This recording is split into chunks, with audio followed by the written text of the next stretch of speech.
नमो अरिहन्ताणं नमो सिद्धाणं नमो आयर्याणं नमो वज्झायाणं नमो लोये सव्वसाहुणं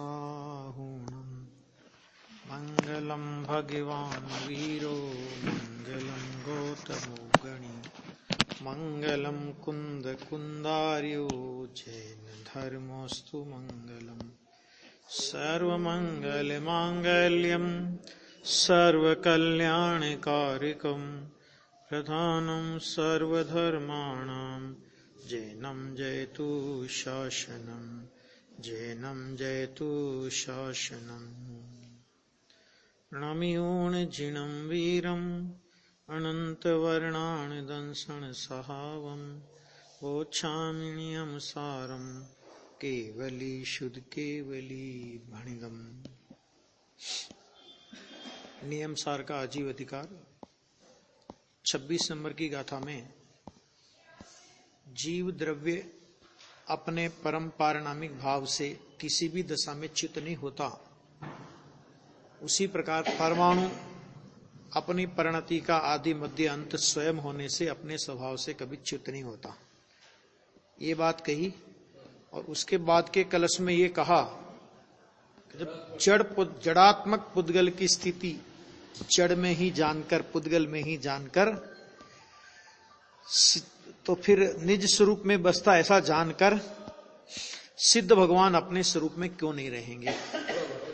अवश्य रहेंगे। ये बात कहने के बाद अब आज 27 नंबर की गाथा है और इस 27 नंबर की गाथा में स्वभाव पुद्गल के स्वरूप का कथन है।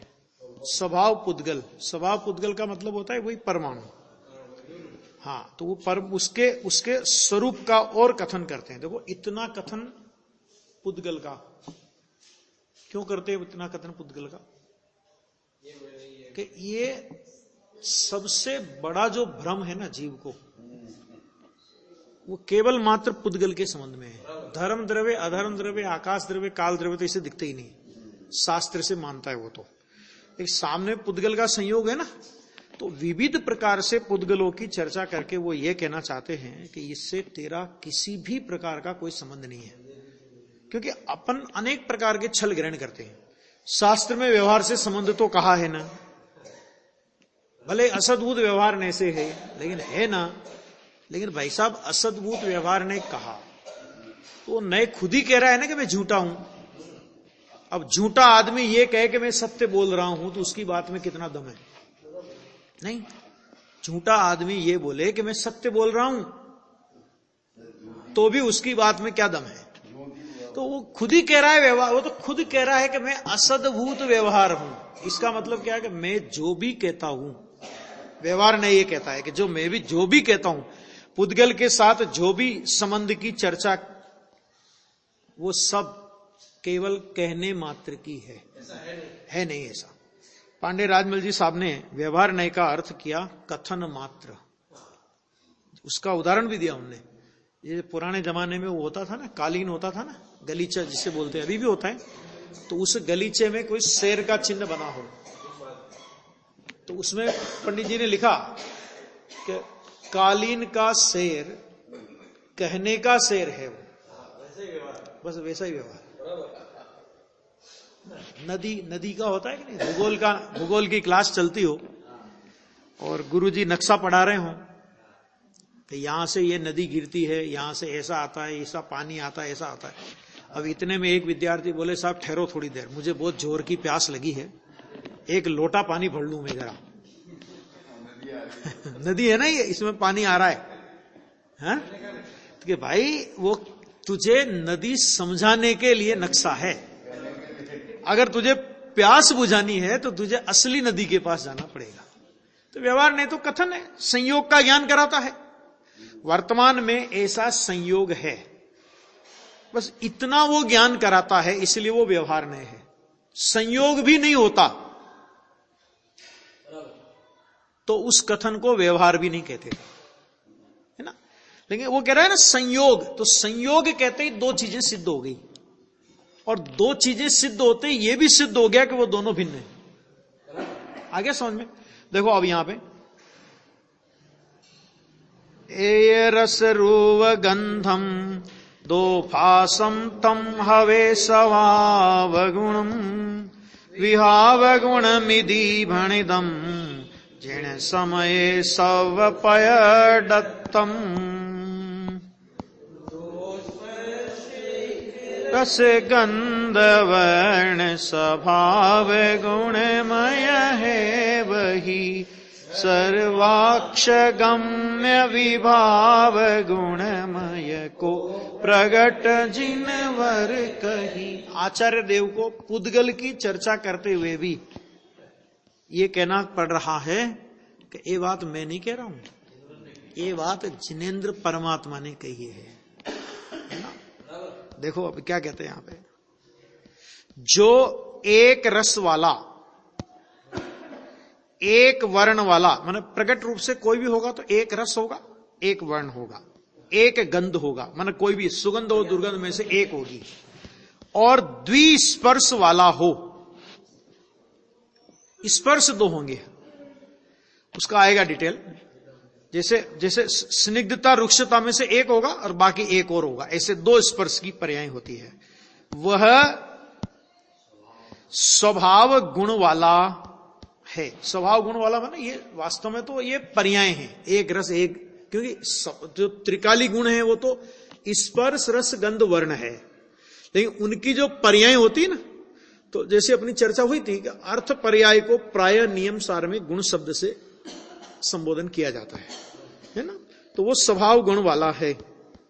और विभाव गुण वाले को जिन समय में, जिन समय का मतलब होता है जिनेंद्र भगवान के शासन में, है ना? जिन समय, समय माने सिद्धांत, शास्त्र, शासन, दर्शन, मत, अर्थात जिनेंद्र भगवान के मत में किसे विभाव गुण वाले को जिन समये, माने जिन समय में, अर्थात जिनेंद्र भगवान के शासन में, जिनेंद्र भगवान के शास्त्र में, मत में सर्व प्रगट अर्थात सर्व इंद्रियों से ग्राह्य कहा है। विभाव गुण, विभाव में वही स्कंद हो गया ना, तो वो फिर वो सर्व इंद्रियों ग्राह्य हो जाता है।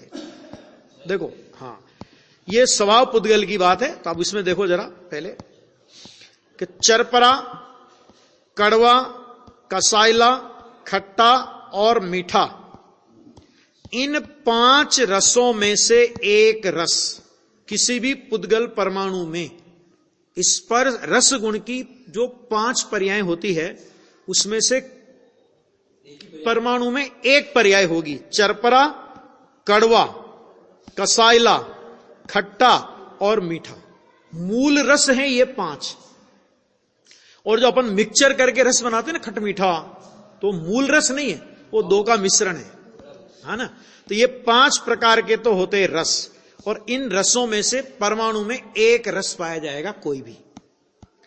सफेद, पीला, हरा, लाल और काला, ये बाकी रंग सब मिक्स है।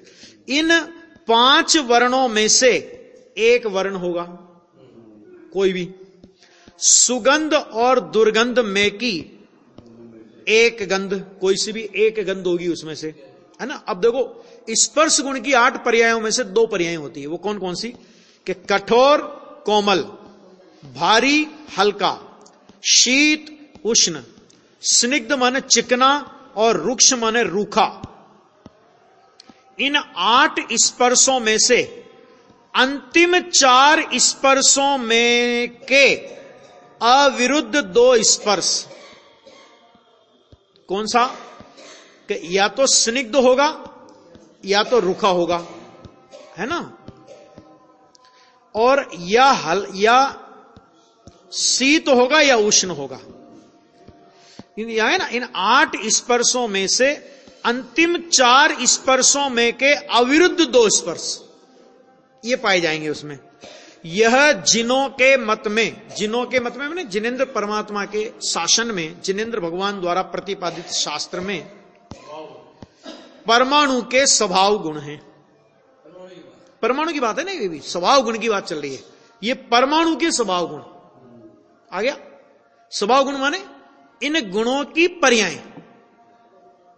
वो भी स्वभाव पर्याय होंगी, स्वभाव अर्थ पर्याय होंगी। परमाणु के जो गुण हैं, गुण तो देखो त्रिकाल होते हैं, और त्रिकाल गुण में से ये लिखा ना, इस 8 स्पर्शों में ये सब पर्याय हैं, ये हल्का भारी ये वगैरह ये सब क्या है, ये पर्याय हैं। तो इन पर्यायों को यहां पर स्वभाव गुण कहा गया, क्योंकि ये जो पर्याय है ना, ये है तो अर्थ पर्याय, क्योंकि प्रदेशत्व गुण के अलावा बाकी के गुणों की पर्यायों को अर्थ पर्याय कहते हैं, और प्रदेशत्व गुण की पर्यायों को व्यंजन पर्याय कहते हैं। तो ये जो स्वभाव गुण कहा, माने ये उसकी स्वभाव पर्याय है वास्तव में, तो ये कहते हैं इनको स्वभाव गुण है, ये परमाणु में पाए जाते हैं। अच्छा अब देखो, विभाव पुद्गल, विभाव गुणात्मक होता है। विभाव गुणात्मक माने उसकी पर्याय विभाव होती है, विभाव अर्थ पर्याय होंगी, उसको यहां पर विभाव गुणात्मक कहा गया, क्योंकि गुण कभी विभाव रूप नहीं होता। स्पर्श रस गंध वर्ण, क्योंकि स्पर्श गुण का विभाव माने विपरीत क्या होगा, अस्पर्श होगा, रस का अरस होगा। अगर विभाव गुणों में अगर विभाव होने लगे तो स्पर्श का अस्पर्श, रस का अरस, तो वो तो खत्म हो गया। तो यहां विभाव गुणात्मक का मतलब उसकी जो पर्याय हैं, गुण का तात्पर्य यहां पर्याय। तो विभाव पुद्गल माने स्कंद, विभाव पुद्गल माने क्या हुआ कि स्कंद, उसको बोलेंगे विभाव पर्याय, विभाव पुद्गल। और वो विभाव गुणात्मक होता है, वह द्वि अणुकादि स्कंद रूप विभाव पुद्गल के विभाव गुण सकल इंद्रिय समूह द्वारा ग्राह्य अर्थात जानने में आने योग्य हैं। माने उसका स्पर्श होगा तो स्पर्शन इंद्रिय के माध्यम से वो जानने में आएगा, उसका रसना इंद्रिय के माध्यम से जानने में आएगा, उसकी सुगंध दुर्गंध घ्राण इंद्रिय के माध्यम से, उसका कलर चक्षु इंद्रिय के माध्यम से जानने में आएगा, ठीक है ना। और जब स्कंद रूप परिणमित भाषा वर्गणा शब्द रूप माने आवाज रूप परिणमित होगी, तो वो उसकी ध्वनि कर्ण इंद्रिय के माध्यम से जानने में आएगी। लेकिन उसकी बात क्यों नहीं की कि जैसे स्पर्श रस गंध वर्ण नाम का पुद्गल में गुण है, और स्पर्श की 8, रस की 5, गंध की 2 और वर्ण की 5, ऐसे 20 पर्याय होती है। तो वे पर्याय होती है गुणों की, लेकिन परमाणु में शब्द नाम का कोई गुण नहीं है, और जो आवाज होती है वो किसी गुण की पर्याय नहीं है। तो फिर क्या है वो कि वो भाषा वर्गणा रूप जो स्कंद है, जो कि भाषा वर्गणा खुद समान जाति पर्याय है। कौन सी पर्याय है वो? समान जाति पर्याय है। तो उस समान जाति पर्याय का परिणमन है वो, माना शब्द ऐसा है कि जो गुण की पर्याय नहीं है। किसकी पर्याय नहीं है वो? क्योंकि अगर शब्द गुण की पर्याय हो तो फिर क्या होगा कि परमाणु में शब्द होने का गुण चाहिए।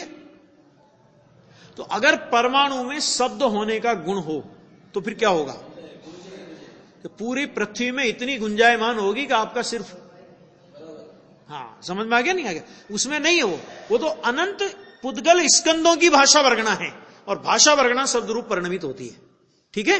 तो शब्द का कोई गुण नहीं है, तो इसलिए यहां पर ये आया। आगे देखो, विभाव गुण सकल इंद्रिय समूह द्वारा ग्राह्य अर्थात जानने में आने योग्य हैं, ऐसा इस गाथा का अर्थ है। बराबर, ये गाथा, ये पुद्गल की चर्चा है ना, तो इतना इस गाथा का अर्थ, इतना विस्तार करने के बाद अब देखो फिर उन्होंने तो सीधा दूसरे आचार्य का उद्धरण दिया और खुद अपना एक श्लोक लिख दिया। देखो क्या कहते हैं, इस प्रकार श्रीमद भगवत कुंद आचार्य देव प्रणीत श्री पंचास्तिकाय समय में, पंचास्तिकाय समय में ना, पंचास्तिकाय संग्रह में 81वीं गाथा द्वारा कहा है कि, क्या कहा कि एक रस वाला, एक वर्ण वाला, एक गंध वाला, 2 स्पर्श वाला वह परमाणु शब्द का कारण है। आ गया? परमाणु माने एक परमाणु माने वो बहुत सारे परमाणु मिलके वो शब्द का कारण है। माने वो शब्द नाम का कोई गुण नहीं है उसमें, शब्द का कारण है, लेकिन खुद कैसा है कि अशब्द है। शब्द नाम का उसमें गुण नहीं है, शब्द को पैदा करे ऐसा गुण परमाणु में नहीं है। लेकिन बहुत से परमाणु जब भाषा वर्गणा की रूप में होते हैं, तो भाषा वर्गणा का जो भाषा वर्गणा में जो घर्षण होता है, जो टकराव होता है उससे शब्द उत्पन्न होते हैं। इसमें क्या निकालना, आत्मा भाषा बोल सकता है, मैं चाहूं ऐसी भाषा बोल सकता हूं, मेरी आवाज कितनी बढ़िया है, मैं कितना अच्छा गाता हूं, भगवान जिनेंद्र की दिव्य ध्वनि है, मुनिराज का वचन है, ज्ञानी का प्रवचन है, कि ये सब व्यवहार नय के कथन है। भगवान का दिव्य ध्वनि से कोई लेना देना नहीं। भाषा वर्गणा दिव्य ध्वनि रूप परिणमती है, केवल ज्ञानी परमात्मा को उसमें निमित्त कहा जाता है। जैसा सर्वज्ञ ने ज्ञान में जाना उसी प्रकार का प्रतिपादन दिव्य ध्वनि में आता है। इसलिए दिव्य ध्वनि सर्वज्ञ सर्वज्ञ अनुसारिणी कहलाती है, लेकिन सर्वज्ञ ने उसे परिणमन कराया है ऐसा नहीं है। अरे ये हर गाथा की हर ग्रंथ की टीका करते हुए अंतिम श्लोक में अमृतचंद्र आचार्य क्या लिखते हैं, शब्दों से पद बने हैं, पद से इस शास्त्र की टीका हुई है। इस टीका के रचने में स्वरूप गुप्त अमृतचंद्र का कोई कर्तव्य नहीं है ना। अमृतचंद्र जैसे समर्थ आचार्य इतनी विशाल टीका लिखने के बाद भी कहते हैं कि स्वरूप गुप्त अमृतचंद्र का कोई काम नहीं है इसमें। क्यों? क्योंकि हम तो अपने स्वरूप में गुप्त रहने वाले हैं, माने हमारा इसमें कोई कर्तव्य नहीं है ना। और अपन कर्तव्य के कितने अभिमान में, कितना अभिमान कर्तव्य का, ये मैंने किया, मैं नहीं होता तो क्या होता, मैं नहीं होता तो ऐसा हो जाता, क्या हो जाता, तेरे जैसे कितने आयर चले गए, चक्र चले गए ना, तो वो क्या कर लिया उनने, तो उसमें कोई कुछ नहीं कर सकता। ये सब वस्तु का स्वतंत्र परिणमन है, ये कह रहे हैं यहां पे। ये अपने को इसमें से निकालना। और देखो, और स्कंद के भीतर हो, आहा क्या गजब का शब्द प्रयोग किया है कि स्कंद के भीतर हो, कौन? परमाणु स्कंद के भीतर हो, तथापि द्रव्य है, अर्थात सदैव सर्व से भिन्न शुद्ध एक द्रव्य है। मतलब परमाणु ने अपना परमाणुपना छोड़ करके स्कंद रूप हो गया है, ऐसा नहीं है।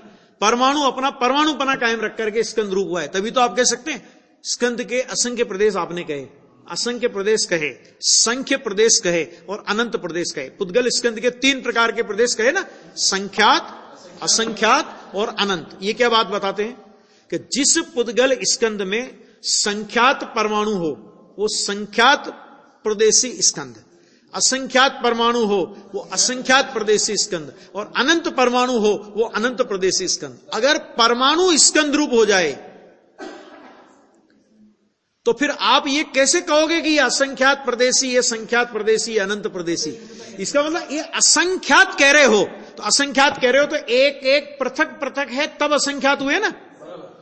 संख्यात कह रहे हो तो एक एक पृथक पृथक है तब संख्यात हुए, और अनंत कह रहे हो तो एक एक पृथक पृथक है, भले ही संयोग रूप में एक है। संयोग रूप में एक नहीं हो तो उसे स्कंद नहीं कह सकते, और प्रत्येक परमाणु उसमें से पृथक नहीं हो तो आप ये स्कंद इतने प्रदेशी है, ये गणना तुम किसके आधार पे करोगे?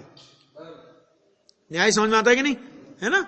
हाँ, अब इसमें भी क्या है कि ये पुद्गल, ये स्कंद है ना, ये पुद्गल परमाणु की अपनी रचना है। आत्मा पुद्गलों को इकट्ठा करके स्कंद रूप परिणमन करावे, ऐसा बिल्कुल नहीं है। आ गया। और मार्ग प्रकाश में श्लोक द्वारा कहा है कि, क्या कहा मार्ग प्रकाश में, कि परमाणुओं को 8 प्रकार के स्पर्शों में से अंतिम 4 स्पर्शों में से 2 स्पर्श, एक वर्ण, एक गंध तथा एक रस समझना, अन्य नहीं।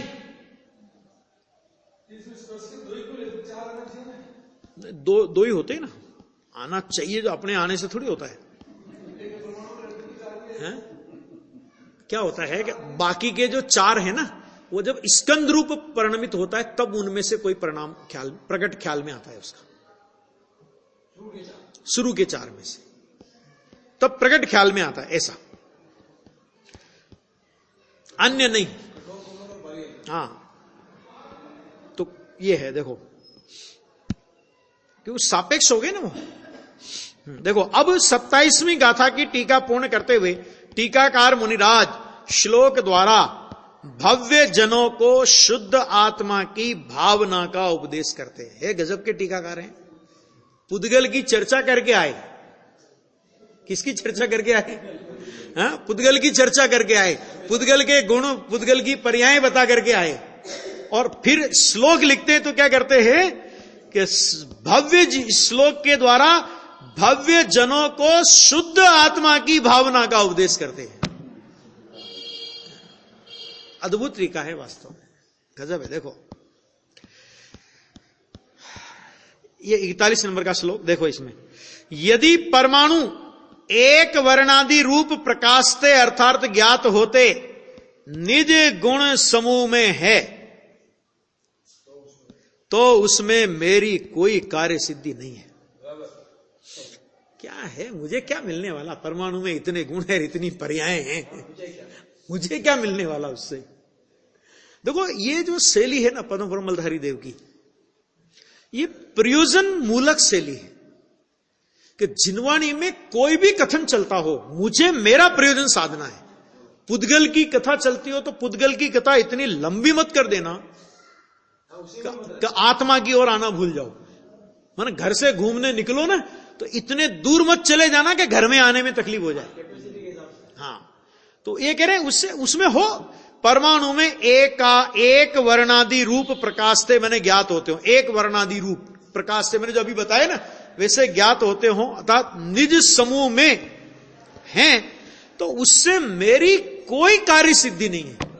मुझे क्या मिलने वाला परमाणु के उससे मुझे मेरा क्या मतलब उससे?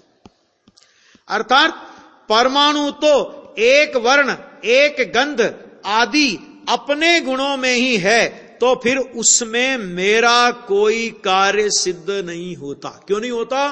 क्योंकि वो मेरे अस्तित्व में नहीं है और मैं उसके अस्तित्व में नहीं हूं। उसका अस्तित्व और मेरा अस्तित्व अत्यंत न्यारा न्यारा है, सर्वथा भिन्न है। तो फिर जब मेरा अस्तित्व उसका अस्तित्व है, मेरे में उसका नहीं उसमें मेरा नहीं, तो उससे मुझे क्या कार्य सिद्ध होने वाला है? जो मेरे अस्तित्व में ही जिसकी नास्ती है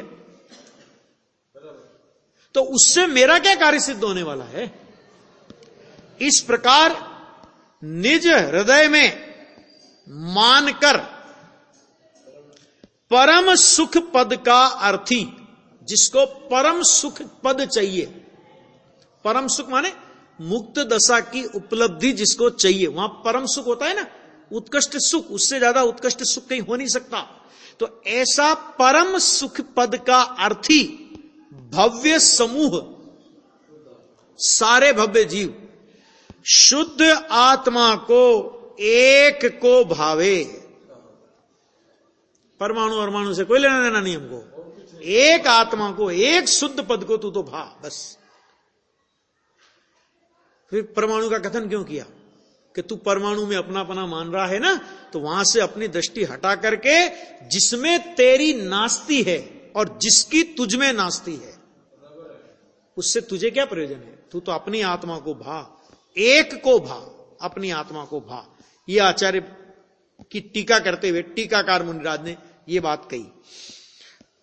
अब इसके बाद 28 नंबर की गाथा में देखो, यह पुद्गल पर्याय के स्वरूप का कथन है। अभी पुद्गल पर्याय के स्वरूप का कथन क्यों कर रहे हैं भाई साहब?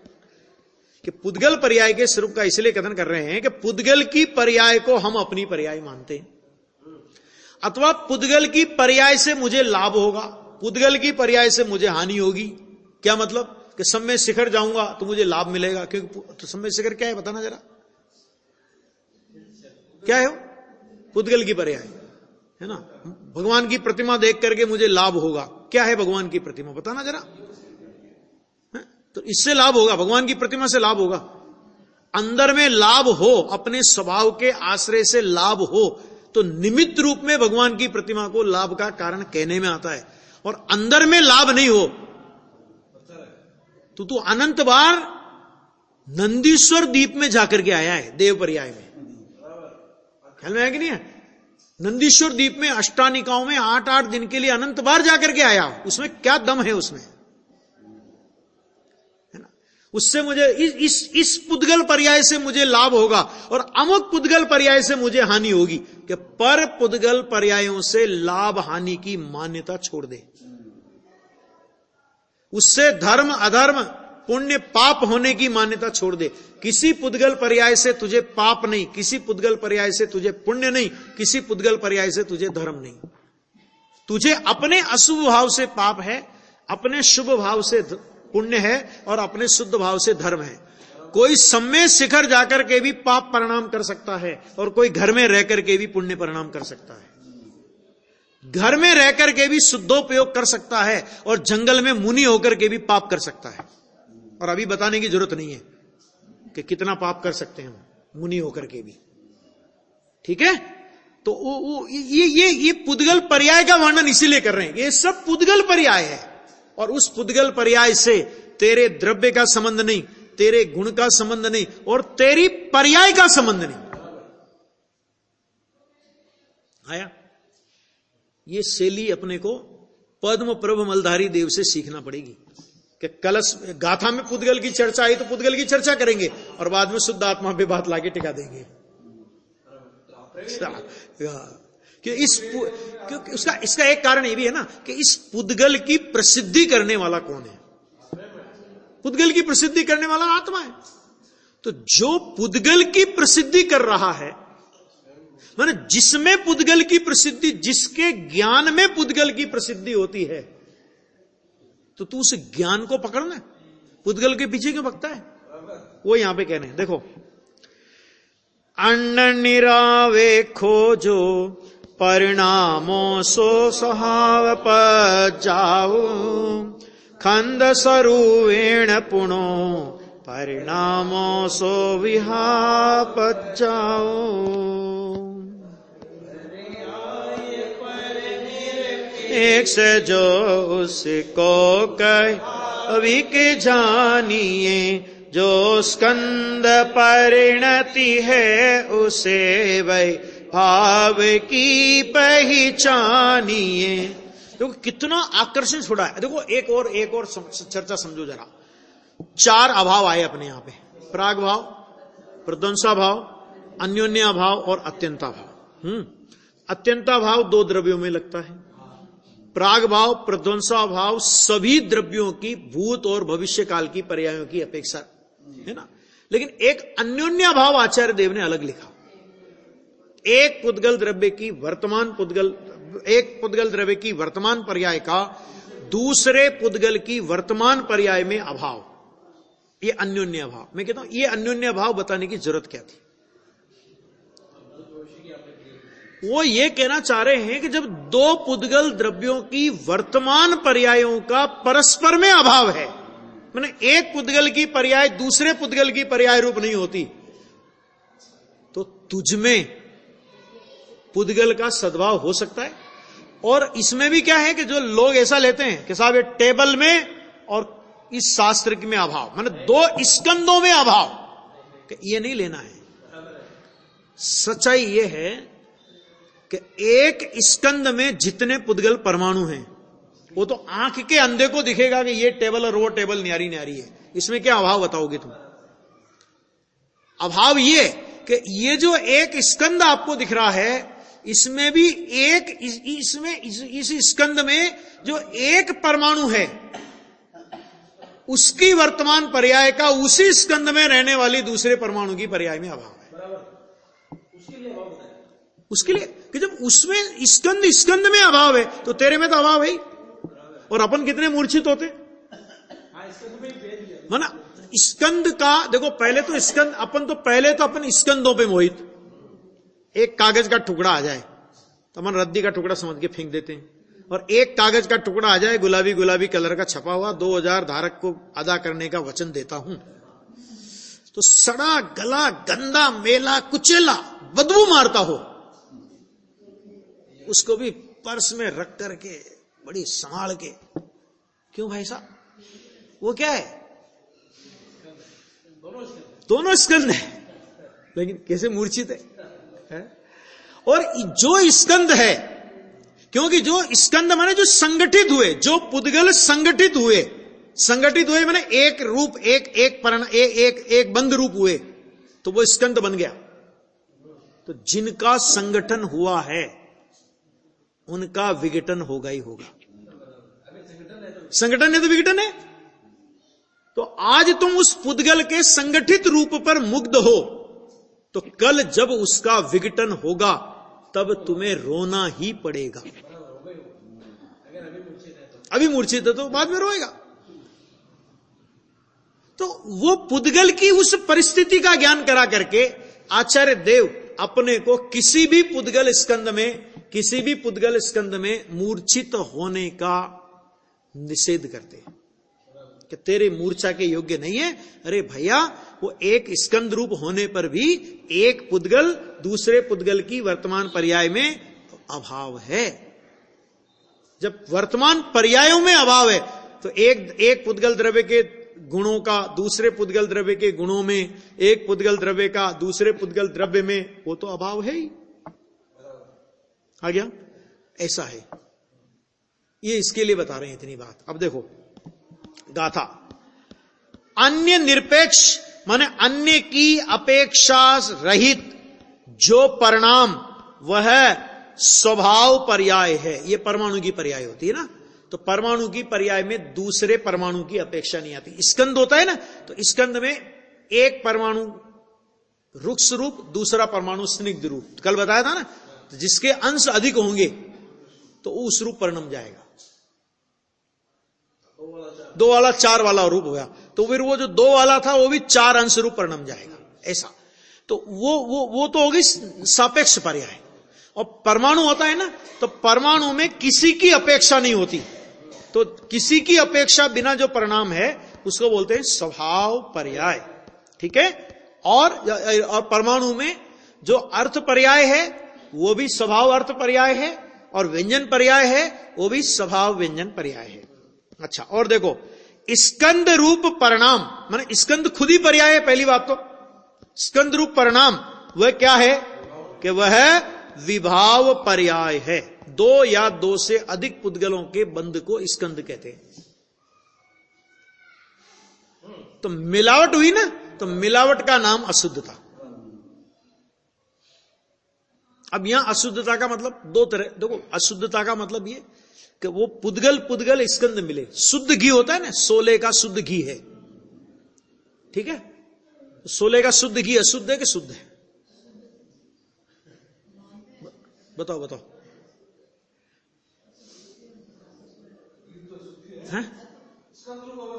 स्कंद, अरे वही तो कह रहा है कि देखो, जिसको लोक में शुद्ध कहा जाता है, स्कंद रूप परिणाम है, तो स्कंद हमेशा शुद्ध होता ही नहीं। तो इसका मतलब क्या करे फिर? डालडा खाए बाजार का ना, वो नहीं है मतलब। वो शुद्ध अशुद्ध चरणान योग वाला है। समझ में आया कि नहीं है? समझ में आया कि नहीं है? वो 16 का शुद्ध और बाजार का अशुद्ध, कि ये चरणान योग की शुद्धता और अशुद्धता है। वो खाने योग्य नहीं खाने योग्य, ये चरणान योग की शुद्धता और अशुद्धता है। लेकिन यहां जो शुद्धता, बताओ, आलू शुद्ध है क्या शुद्ध है? आलू अशुद्ध। अच्छा ठीक है। अच्छा, अब ये जो आपकी लौकी होती है वो भी अशुद्ध है। कि ये अब ये लगा के ठीक है, जब दोनों अशुद्ध तो हम तो आलू खाओ चाहे लौकी खाओ, क्या फर्क पड़ता है? अभी तू चरणान योग का तुझे विवेक नहीं है। तू जिन धर्म सुनने की योग्यता भी कहां रखता है? इतनी योग्यता भी तेरे में नहीं है कि तू जिन धर्म का तू उल्टा अर्थ ग्रहण करे। वो अर्थ नहीं है।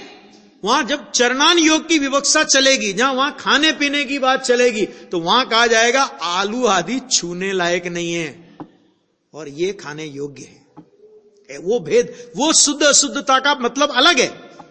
और यहां शुद्ध अशुद्धता का मतलब परमाणु शुद्ध और स्कंद अशुद्ध। अगर इसके हिसाब से तुम शुद्धता और अशुद्धता लगाओगे तो फिर हवा भी नहीं खा सकते। क्यों नहीं खा सकते? हवा भी अनंत पुद्गल परमाणुओं का पिंड है, तो फिर श्वास भी नहीं ले सकते तुम। समझ में आया कि नहीं आया? वो अर्थ नहीं है यहां पे। आ गया? हाँ, समझना। जहां जहां जे जे योग्य छे तहां समझवो ते, त्या त्या ते आचरे आत्मार्थी जन ए। आगे समझ में कि नहीं आया? ऐसा कहां क्या शुद्ध का मतलब है, क्या क्या शुद्ध। तो यहां इतना अर्थ लेना कि परमाणु शुद्ध और स्कंद अशुद्ध। ठीक है।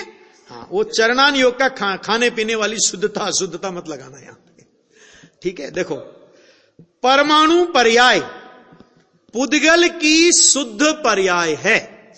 परमाणु पर्याय मैंने जो परमाणु की पर्याय होती है ना, कि वो पुद्गल की शुद्ध पर्याय है, जो कि परम पारिणामिक भाव स्वरूप है।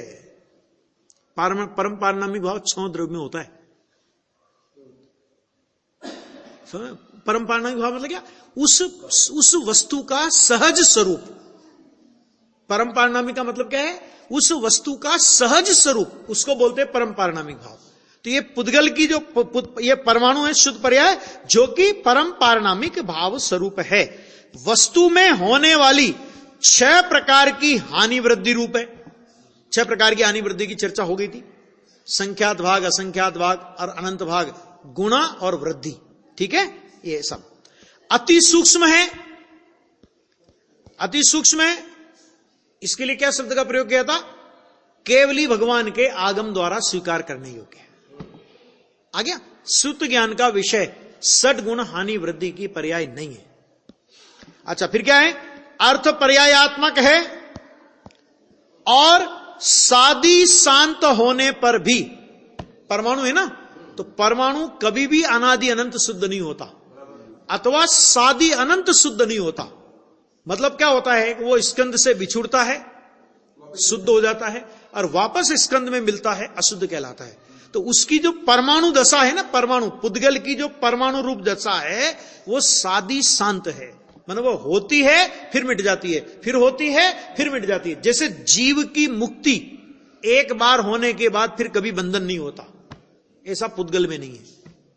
पुद्गल में वो परमाणु स्कंद से निकला एक परमाणु, और वो बाद में फिर स्कंद में मिल गया। तो इसलिए उसकी सादी शांत होने पर भी पर द्रव्य से निरपेक्ष होने के कारण, जब तक वो परमाणु है ना, तो पर द्रव्य से निरपेक्ष होने के कारण शुद्ध सद्भूत व्यवहार नयात्मक है। शुद्ध माने अनुपचरित, सद्भूत व्यवहार नयात्मक है। कब? सादी शांत उसकी दशा है ना, तो वो। अथवा एक समय में भी उत्पाद व द्रव्यात्मक होने से सूक्ष्म ऋजु सूत्र नयात्मक है। माने देखो, इसमें क्या है? सादी शांत माने परमाणु जब से हुआ और जब तक रहेगा। जब से हुआ माने पहले नहीं था, स्कंद में था, फिर परमाणु हुआ, और जब तक परमाणु रहेगा माने बाद में स्कंद हो जाएगा। तो बीच की दशा, तो उनको बोलेंगे सादी शांत। तो इतनी लंबे, जितने काल तक वो परमाणु रहे, तो उस समय भी वो पर द्रव्य से निरपेक्ष होने के कारण शुद्ध सद्भूत व्यवहार नयात्मक है। माने उसकी पर्याय को शुद्ध सद्भूत व्यवहार नय का विषय है। अथवा एक समय की बात पकड़े अगर अपन, तो एक समय में उत्पाद व्यय और द्रव्यात्मक, ये एक समय की पर्याय को पकड़ने वाला कौन है? कि सूक्ष्म ऋजु सूत्र नयात्मक, मतलब सूक्ष्म ऋजु सूत्र नय। तो वो सूक्ष्म ऋजु सूत्र नय एक समय की वर्तमान पर्याय को पकड़ता है, वर्तमान पर्याय को विषय करता है। तो एक समय की अगर बात करें अपन, तो परमाणु कैसा है? कि उत्पाद व द्रव्यात्मक है। मतलब उसमें एक पर्याय, उसमें पर्यायों का उत्पाद होता है, पर्यायों का व्यय होता है, और परमाणु द्रव्य ध्रुव भी रहता है। तो ऐसा उत्पाद व द्रव्यात्मक होने से सूक्ष्म ऋजु सूत्र नयात्मक है। ये हो गया। स्कंद पर्याय स्वजातीय बंध रूप लक्षण से लक्षित होने के कारण अशुद्ध है। स्वजातीय लक्षण माने पुद्गल का पुद्गल से बंध, जिसको अपन बोलते हैं समान जातीय द्रव्य पर्याय। क्या बोलते हैं उसे अपन? समान जाति। तो अगर स्वजातीय माने अपनी जाति के पुद्गलों से वो बनती, माने पुद्गल की जाति, पुद्गल की जाति, परमाणु परमाणु, तो पुद्गल जाति के हुए सब। तो स्वजातीय बंध रूप लक्षण से लक्षित होने के कारण वो कैसी है? कि वो अशुद्ध है, स्कंद अशुद्ध कहलाता है। बराबर। अब टीकाकार मुनिराज 28वीं गाथा की टीका पूर्ण करते हुए श्लोक कहते हैं। ये श्लोक नंबर है 42 नंबर का श्लोक। अब 42 नंबर के श्लोक में देखो क्या कहते हैं आचार्य देव। परमाणु पर परिणति से दूर, परमाणु है ना, तो पर परिणति से दूर, पर परिणति से दूर माने दूसरे पुद्गल की परिणति से, जीवों की परिणति से सबसे दूर, शुद्ध पर्याय रूप होने से परमाणु को स्कंद पर्याय रूप शब्द नहीं होता। शब्द क्या है कि शब्द स्कंद पर्याय रूप है, तो परमाणु तो पर परिणति से दूर है, माने परमाणु तो दूसरे परमाणु कहा ही उसे जब वो अन्य पुद्गलों से पृथक एकाकी है, दूसरे पुद्गल का उसके साथ संबंध नहीं है, तभी तो उसे परमाणु कहा। तो जो परमाणु पर परिणति से दूर और शुद्ध पर्याय रूप होने से परमाणु को स्कंद पर्याय रूप शब्द नहीं होता। इसका मतलब क्या हुआ, शब्द स्कंद पर्याय रूप होता है। क्या होता है शब्द? स्कंद पर्याय रूप शब्द है ना, हाँ, तो नहीं होता। किस प्रकार नहीं होता, उसके लिए बहुत अच्छा उदाहरण दिया। जिस प्रकार भगवान जिननाथ में कामदेव की वार्ता नहीं होती, उसी प्रकार परमाणु भी सदा अशब्द ही होता है। जिस प्रकार जिनेंद्र भगवान में कामदेव की वार्ता नहीं होती, माने जिनेंद्र भगवान के स्वरूप में विषय वासना की चर्चा हो सकती है। भगवान का स्वरूप 5 इंद्रिय के विषय विकार से सहित है, उसकी चर्चा भी वहां पर है। अरे उनकी बात तो छोड़ो, भावलिंगी संत हो, उनमें भी कहां कामदेव की माने 5 इंद्रिय के विषय विकार की चर्चा है ना, तो उनमें भी नहीं है। तो जिस प्रकार जिन देव में कामदेव की वार्ता नहीं होती, मुनिराज क्यों नहीं लिया? मुनिराज इसलिए नहीं लिया कि 9वें गुणस्थान तक वेद का उदय रहता है, समझना, बहुत बारीक है हर बात में, है ना, और प्रमाद में स्वप्न आदि का कोई दोष लग जाता है, तो इसलिए वो नहीं लिया। तो यहां पे लिया जिस प्रकार भगवान जिननाथ में कामदेव की वार्ता नहीं होती, उसी प्रकार परमाणु भी सदा अशब्द ही होता है। अर्थात परमाणु में कभी शब्द रचने की सामर्थ्य नहीं है, परमाणु में शब्द की रचना नहीं होती। अर्थात परमाणु को भी कभी शब्द नहीं होता। हाँ ठीक है, वो स्कंद रूप होएगा तब शब्द होएगा, लेकिन परमाणु में ना, बात तो परमाणु की चल रही है ना, तो परमाणु में शब्द नहीं होता। देखो इसमें भी कितनी बढ़िया बात निकली कि जब परमाणु भी शब्द को नहीं करता, शब्द स्कंद की पर्याय है। भले ही पुद्गल जाति है, जाति क्या है शब्द की? पुद्गल, और परमाणु भी क्या है? पुद्गल की जाति का है ना, तो पुद्गल की जाति का होने पर भी परमाणु शब्द का कर्ता नहीं है। तो आत्मा बोले कि मैं शब्द करता हूं, मैं भाषा निकालता हूं, आ गया, और उस भाषा पर मुग्ध हो कि देखो मैंने कितना बढ़िया गाया, मैंने कितना बढ़िया बोला। आचार्य कहते हैं तू परमाणु नहीं, तू स्कंद बन गया। अभिप्राय में तूने अपने आत्मा की हत्या कर डाली। आ गया। इसी प्रकार कोई कहे कि भगवान की वाणी, देखो व्यवहार से बोलना अलग बात है, और भगवान को वाणी का कर्ता मानने वाला सच में अभिप्राय में अरिहंत परमात्मा का हत्यारा है। क्यों? क्योंकि उसने अरिहंत परमात्मा को क्या मान लिया? उसने अरिहंत परमात्मा को स्कंद मान लिया। नहीं, स्कंद की पर्याय, अरे जब परमाणु नहीं करता, जब उसकी जाति का होने पर भी परमाणु शब्द को नहीं करता, तो अरिहंत परमात्मा शब्द के कर्ता कैसे हो गए? हां, उनकी निमित्तता देखकर, उपचार से, व्यवहार से जिनेंद्र भगवान की वाणी ऐसा बोला जाता है, लेकिन ऐसा ही मान ले तो अभिप्राय में उसने अरिहंत परमात्मा की हत्या की। कितना बड़ा पापी है वो जो ऐसा मानता है। आ गया? ये बात इसमें आई। अब आगे जो 29 नंबर की गाथा आएगी, अभी उसमें भी यह पुद्गल द्रव्य के कथन का उपसंहार है। इसके बाद अब पुद्गल द्रव्य के कथन का उपसंहार करेंगे। कहां से चालू हुआ था चर्चा? कहां से चालू हुई थी पुद्गल द्रव्य की? 20 नंबर की गाथा से अजीब की चर्चा चालू हुई थी। 20 नंबर की गाथा से लगा करके और 29 नंबर की गाथा, 10 गाथाओं में 20 से चालू हुई ना, तो 10 गाथाओं में तो अकेली पुद्गल की चर्चा की, और बाकी की अभी गाथा बचेगी, इसमें और गाथा आएगी, अभी तो 7-8 गाथा और है, तो 37 गाथा तक है ही अधिकार। तो इसमें बाकी के धर्म आदि द्रव्यों की चर्चा आचार्य भगवान करेंगे, वो भी बहुत समझने जैसी चर्चा आएगी। ये 29वीं गाथा की चर्चा अपनी कल चलेगी।